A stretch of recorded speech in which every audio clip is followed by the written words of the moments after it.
முதல்ல உங்ககிட்டேருந்தே தொடங்குறேன். இப்போது நீங்கள் இந்த சூழலை எப்படி பார்க்குறீங்க?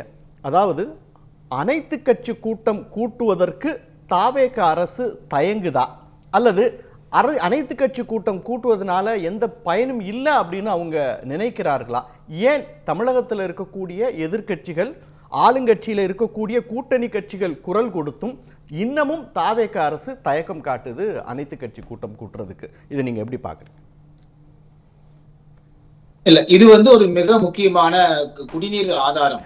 ஏதோ டெல்டா விவசாயிகளுக்கு மட்டுமே அல்ல. ஒகேனக்கல்ல நுழைஞ்சு மேட்டூர்ல இருந்து இறுதிக்கட்டம் போற வரைக்கும் ஏராளமான லட்சக்கணக்கான மக்களுடைய குடிநீர் ஆதாரம். இது எப்ப பார்த்தாலும் ஒரு விவசாய பிரச்சனை மட்டுமே என்று சுருக்குவதே முதல்ல இது தவறு. இது கர்நாடகாக்காரங்க தெளிவா பண்றாங்க. எங்களுக்கு குடிநீர் ஆதாரம் என்று அவர்கள் குடத்தை தூக்கிட்டு நடுரோட்ல நிக்கிறாங்க. ஆனால் இங்க இது விவசாயிகள் பிரச்சனை மட்டுமே என்பதை போல தொடர்ந்து இந்த கடந்த காலங்களில் எல்லாம் ஒரு பிம்பம் கட்டமைக்கப்பட்டது. அடுத்தது, இதை வைத்து நாங்கள் அரசியலில் என்ன மைலேஜ் தேட முடியும், நீயா நானா என்கிற அந்த பிரச்சனையும் கடந்த பல ஆண்டுகளாக நீடித்துக் கொண்டிருப்பது தமிழ்நாட்டுடைய சாபக்கேடா நம்ம பார்க்கிறோம். எல்லா உலகில் உள்ள எல்லா நாடுகளுமே தண்ணீரை மிக சரியாக பங்கிட்டுக் கொள்கிறார்கள். இப்ப மலேசியா, சிங்கப்பூர்ல தண்ணியே கிடையாது. மலேசியாவில இருந்துதான் அவங்களுக்கு சுத்திகரிப்பு பண்ணியே கொடுக்கப்படுதுன்னு பார்க்கிறோம். அப்ப இரண்டு நாடுகள் அங்க ஒரு அனுசரணையாக வாழ்ந்து கொண்டிருக்கிறார்கள் குடிநீர்ல. தமிழ்நாட்டில் மட்டும் ஏன் இந்த காவிரியை மையப்படுத்தி அந்த அரசியல் அப்படின்னு பார்த்தா, ரெண்டு கட்சிகள் தான் கடந்த காலத்தில் இருந்தா. ஒன்று அதிமுக, ஒன்று திமுக. ரெண்டு கட்சிகள் மாறி மாறி இதை தொடர்ந்து அரசியலாக்கி கொண்டே இது எப்பொழுதுமே இந்த பிரச்சனைகளுடைய ஆதாரத்தை நோக்கி போக மாட்டாங்க. மாறாக நீயா நானா, நீ எப்படி பண்ண, நான் எப்படி பண்ணன என்பதாகவே போய்கொண்டிருக்கக்கூடிய நிலையில இப்ப ஆட்சி மாற்றம் நிகழ்ந்திருக்கிறது. இல்ல, அப்படி அரசியலாக்கணுங்கிறதுக்காக தான் இப்ப தாவேக தயக்கம் காட்டுதுன்னு நினைக்கிறீங்களா? இல்ல, இப்ப தாவேக அரசினுடைய மிக முக்கியமா இந்த மேகேதாட்டு அணை பொறுத்த வரைக்கும் அது ஒரு தனியாக ஒரு ஆணையம் அமைக்க வேண்டும். அதை வேண்டுமா வேண்டாமா என்று அமைக்க வேண்டும் என்கிறது ஒரு மிக தவறான ஒரு செயலாக நம்ம பார்க்கிறோம். ஏனென்றால் தீர்ப்புகள் ஏற்கனவே இருக்கு. அப்படி ஒருவேளை அந்த கட்டலான்னு அவங்க சொல்லிட்டாங்கன்னா என்ன செய்ய முடியும்? அதுக்கு மேல் நம்ம போவதற்கு வாய்ப்பே இல்லாம போயிடும். அது நமக்கு நாமே இட்டுக்கொண்ட ஒரு குழியா நம்ம பார்க்கிறோம். அதில் தாவேக அரசு தொடக்கத்துல ஒரு தவறு செய்திருக்கிறது, பிள்ளை செய்திருக்கிறது. இப்ப காவிரி தண்ணீர் இதுலயே பாத்தீங்க அப்படின்னா நேரடியாக போய் அங்க பேச்சுவார்த்தை நடத்த முதலமைச்சர் ஜோசப் விஜய் அவர்கள் முயற்சி பண்ணார். ஆனால் அது ஏற்றுக்கொள்ளக்கூடியதா அப்படின்னு பார்த்தா அதனால் என்ன பலன் ஏற்பட போகிறது என்ற கேள்வி நம்ம எழும்போது அந்த மாநிலத்தினுடைய முதலமைச்சரே தெளிவா சொல்லிட்டார், வராதீங்க, நிலைமை சரியில்லைன்னு சொல்லிட்டார். ஆக இதுவெல்லாம் ஒரு சரியான முடிவை இப்போதைக்கு கொடுப்பதாக நமக்கு தெரியல. அதனால் அனைத்து கட்சி கூட்டம் மட்டும் எல்லா கட்சிகளுமே ஒன்றிணைந்து இது ஒரே குரலில் எப்படி அங்க கர்நாடகாவில் ஒலிக்கிறாங்களோ அது போல இங்கே ஒலிக்க வேண்டிய நிலை இருக்கிறது. தாவேக அரசு இதில் கவனம் செலுத்தி உடனடியாக அனைத்து கட்சி கூட்டத்தையும் கூட்டி ஒரு தீர்மானத்தை நிறைவேற்றி அழுத்தங்களைத்தான் நம்ம ஒன்றிய அரசுக்கு கொடுத்து அவர்களை இங்க தண்ணி போயிட்டு நான் மறுபடியும் வந்துடுறேன். விஸ்வா, இன்னைக்கு இந்த வருஷம் குறுவை சாகுபடி தமிழ்நாட்டில் 1,00,000 ஏக்கர் குறைஞ்சிருக்கு அப்படின்னு இருக்காங்க. நிலைமை ரொம்ப விபரீதமாயிடுச்சு. மேகதாட்டு அணை தமிழ்நாட்டிலேருந்து 4 கிலோமீட்டர் தூரத்தில் தமிழ்நாட்டு எல்லையில் அமைய போகுது. அப்படி அமைந்தால் இந்த 1,00,000 ஏக்கர் அப்படிங்கிறது ஒரு 10,00,000 ஏக்கராக கூட வாய்ப்பு இருக்குது. இவ்வளவு மோசமான சூழலுக்கு மத்தியிலையும் இதற்கு அனைத்து கட்சி கூட்டத்தை கூட்டாமல் டீலிமிட்டேஷனுக்கு நாளைக்கு அனைத்து கட்சி கூட்டத்தை கூட்டியிருக்காங்க.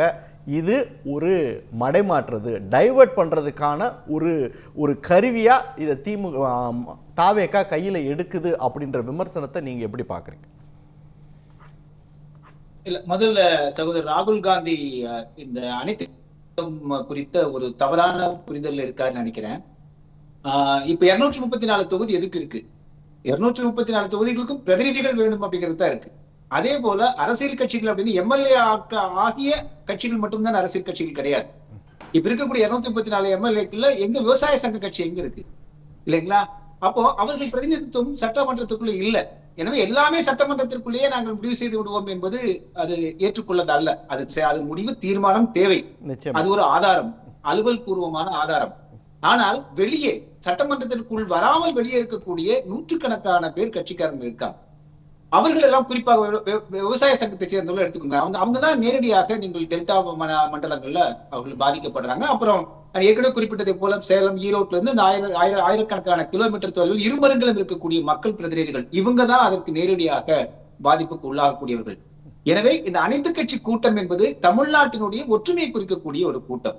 இதுல சட்டமன்றம் மட்டுமே அல்ல, சட்டமன்றமும் அடிப்படை, அது இல்லாம வெளியில் இருக்கக்கூடிய அனைத்து கட்சிகளும் அடிப்படை. இதுல என்ன சொல்ல போறாங்க, அதே தானே சொல்ல போறாங்க. அப்படி கிடையாது. நீங்கள் நீதிமன்றத்திற்கு நாளைக்கு போகும்போது தமிழ்நாடு என்ன விதமான எதிர்வினை இதுவரைக்கும் ஆட்சி இருக்குன்னு ஆதாரங்கள் கேட்பாங்க. நாங்க சட்டமன்றத்துல மட்டும்தான் தீர்மானம் போட்டோம்னு சொல்லி நம்ம வாதாட முடியாது. அப்போ அனைத்து கட்சி கூட்டங்களும் இங்கே ஒற்றுமையாக நின்று எங்களுக்கு இதுதான் எங்களுடைய உரிமை என்று கேட்கிறது என்கும் போதுதான் நாளைக்கு வாதங்கள் வலுவா. இது சான்று, இது ஒரு அடிப்படை ஆதாரம். இந்த அனைத்து கட்சி கூட்டம் என்பது இதுல அரசியல் செய்வது அல்லது. எனவே அனைத்து அவர் எம்எல்ஏவே ஆகலைங்க. அவர் ஒரு போட்டியே இடவாட்டாலும் கூட பதிவு செய்யப்பட்ட கட்சியாக இருந்தால் அவர்களையும் அழைப்பது அவசியமான ஒன்று. எனவே இது மதித்தல் அடிப்படையில் நீங்கள் அனைத்து கட்சி கூட்டம் என்பது முதலில் தமிழ்நாட்டு மக்களையும் மக்கள் பிரதிநிதிகளாக இருக்கக்கூடிய அரசியல் கட்சிகளையும் மதிக்கக்கூடிய ஒரு செயல் அது. எனவே அதுல நம்ம சமரசம் செய்தல் கூடாது. ஒரு எக்ஸ்டெண்ட் வெளியே போய் இதுல அரசியல் கட்சி மட்டும் இல்ல, அதை தாண்டி விவசாயிகள் பொதுமக்கள்னு நிறைய பேருடைய ரெப்ரசன்டேட்டிவ் வெளியில இருக்காங்க. அவங்களுடைய குரலை கேட்க வேண்டியது ரொம்ப அவசியம்ங்கிறத நீங்க பதிவு பண்ணியிருக்கீங்க. நான் மறுபடியும் உங்ககிட்ட வரேன் விஸ்வா, கேட்க வேண்டியது இருக்கு. விஸ்வா, இப்போ நீங்கள் உச்ச நீதிமன்றத்தில் ஒரு வழக்கு தொடருவதாக இருக்கட்டும், அதே போல் மத்திய அரசாங்கத்துக்கு கடிதம் எழுதுவதாக இருக்கட்டும், பிரதமருக்கு கடிதம் எழுதுவதாக இருக்கட்டும், நான் போய் பேசுகிறேன்னு முதலமைச்சர் சொல்வதாக இருக்கட்டும், எல்லா முயற்சியும் எடுக்கிறாங்க எக்ஸப்ட் அனைத்து கட்சி கூட்டம். அந்த ஒரு இடத்தை விட்டுட்டு மற்ற எல்லா விஷயங்களையும் பார்த்தா ஒரு சரியான நடவடிக்கையை எடுத்துக்கொண்டிருக்காங்க அப்படின்னு தானே நம்ம நினைக்கணும். இப்போ என்னன்னா, ஒரு தமிழ்நாடு முதலமைச்சர் வரவே வேண்டாம் அப்படின்னு சொல்லல. அதுல ராகுல் காந்தி சொன்னதை நான் உடன்படுறேன். இப்போது நிலைமை சரியில்லைன்னு சொன்னாங்க. இதுல நம்ம ஒரு சின்ன உதாரணத்தை எடுத்துக்கணும். இதுக்கு முன்னாடி ஒரு நீர் பிரச்சனைக்காக பிற மாநில முதலமைச்சர்களை தமிழ்நாட்டில இருந்து போய் சந்திச்சிருக்காங்க. குறிப்பாக செல்வி ஜெயலலிதா அவர்கள் கிருஷ்ணா நதிநீர் தொடர்பாக சந்திரபாபு நாயுடு அவர்களை போய் பார்த்தாங்க. அதுக்கு நான் செய்தியாளராக அவங்க கூடவே நான் போயிருந்தேன். அப்போ அது நேரில் போய் சந்திச்சாங்க. அது ஒரு ஃப்ரெண்ட்லியா முடிஞ்சது, தண்ணி வந்துருச்சு. ஆனா அதே ஒரு நட்பு ரீதியாக கர்நாடகாவிற்கு போவதற்கு ஜோசப் விஜய் அவர்கள் முயற்சி செய்வதை நாம் பாராட்டுகிறோம். அது எந்த விதமான மாற்று கருத்தும் கிடையாது. ஆனால் அதே நட்பு ரீதியாக கர்நாடகா தமிழ்நாட்டை பார்க்குமா, நேசக்கரத்தோடு பார்க்குமா என்ற ஒரு கேள்வி இருக்கு. காரணம் என்னன்னா, தொடர்ந்து இரு மாநிலங்களுக்கு இடையே ரெண்டு பக்கமே அரசியல் பண்றாங்க. தமிழ்நாட்டிலும் சரி, அதே போல கர்நாடகாவிலும் சரி. காவிரி என்பது அவர்களுக்கு ஒரு அரசியல், ஒரு ஊறுகாய் மாதிரி கண்டிப்பாக எடுத்து அவ்வப்போது அவர்கள் அதை சுவைப்பது வழக்கம். அப்படி இருக்கும்போது முதல்ல ஒரு நட்பு ரீதியான ஒரு ரிலேஷன்ஷிப், உறவை நம்ம உருவாக்கணும் ஒன்று. அடுத்தது, இதே ஜோசப் விஜய் அவர்கள் இன்னொரு முயற்சியை மேற்கொண்டிருக்கலாம். இங்கிருந்து அவர் மட்டும் தனியா போகாம அனைத்து கட்சிகளுடைய பிரதிநிதிகளை அழைத்து கொண்டு போயிருந்தா அதனுடைய வலிமை வேறா இருக்கும். அதை செய்திருந்தால் நிச்சயமாக ஒரு பெரிய ஒரு மாற்றத்தை தமிழ்நாட்டில் ஏற்படுத்தியிருக்க முடியும். இது நம்ம ஆலோசனையா தான் தாவேக அரசு. இது ஓகே, இந்த விஷயம் சொல்லிருக்கீங்க. இல்ல இதை தவிர்த்து மற்ற நடவடிக்கைகள் எல்லாம் பார்த்தா சரியான பாதையில தான் போயிட்டு இருக்காங்கன்னு சொல்றீங்களா, இல்ல ஏதோ மிஸ் பண்ணிருக்காங்கன்றீங்களா?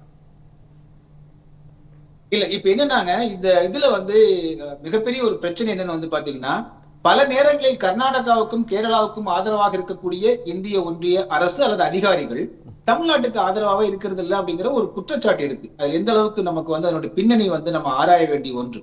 இப்போ ஒன்றிய அரசு என்ன செய்யணும்னா, இரண்டு மாநிலங்களுக்கும் பொதுவாக நின்று இதை பிரச்சனையை தீர்த்து வைக்க வேண்டும். உச்ச நீதிமன்றத்துக்கு போக வேண்டிய நிலைமை இருக்கு அப்படின்னாலே அவர்கள் என்ன பொருள்னா, அவர்கள் சொல்வதை கர்நாடகா கேட்காம இருக்கு அப்படிங்கறதா பிரச்சனையா இருக்கு.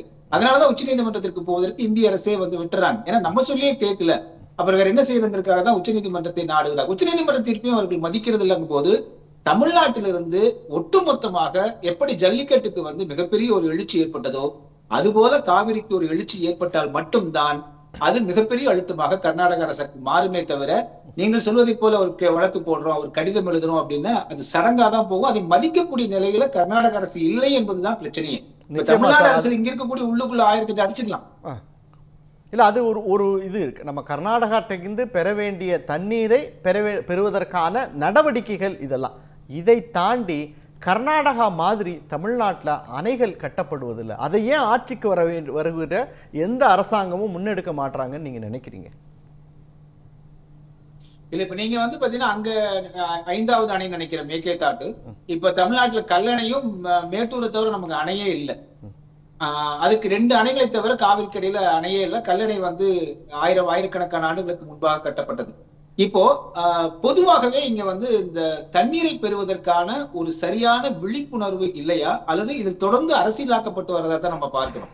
இதுல என்ன பின்னணி இருக்கு? ஏன் காவிரியில வந்து இப்ப எடுத்துக்காட்ட திமுக அரசாங்கமாக இருந்தாலும் சரி, அதிமுக அரசாங்கமாக இருந்தாலும் மாறி மாறி வரும்போது இதை தீர்வு நோக்கி போகவே இல்லை. இப்ப அதிமுக அரசு என்ன சொல்லுவாங்க, அன்னைக்கு 3 அணை கட்டும் போது அனுமதிச்சது வந்து கருணாநிதி அவர்கள் தானே, அன்னைக்கு அதை ரினியூவல் பண்ணாம விட்டுட்டார். அதாவது ஒப்பந்தம் தமிழ்நாடு அரசையும் கேட்டுதான் அவங்க வந்து எந்த அணையும் கட்ட வேண்டும் என்கிற ஒப்பந்தத்தை அவர் புதுப்பிக்காம விட்டதுதான் இத்தனைக்கு பிரச்சனைக்கு காரணம் என்று தொடர்ந்து நம்ம அடிக்கடி சொல்லிட்டு இருக்கோம். அது காரணம் தான், மறுக்க முடியல.